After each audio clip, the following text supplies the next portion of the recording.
realize the truth of God's word, where God says, yes, you were created to have a relationship with me, but you were also created to have a relationship with each other. Where he says, let us consider how to stir up one another. Let us fire each other up for love and good works, not neglecting to meet together. He says, don't neglect to meet together because, man, you need each other. You can't do this on your own.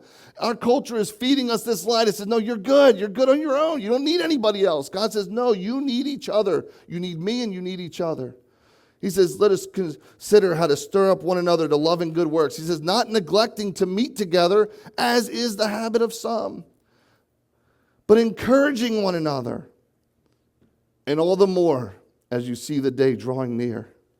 And that's what Paul's going to teach us this morning. Paul, the apostle, Paul, the man of God that probably, none of us could ever aspire to be, right? Paul is the man. When we get to heaven, I'm going to be in line to shake Paul's hand. I can't wait to see him and be like, man, I got so many questions for you.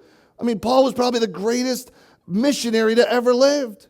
He was the greatest church planter that ever lived. He went all around the world planting churches. He was a disciple maker. I mean, he made so many disciples. He was so passionate about God. I mean, this guy was a rock star for Jesus Christ. And yet what he says in these verses, he's saying, listen, this is not just a bunch of shout outs.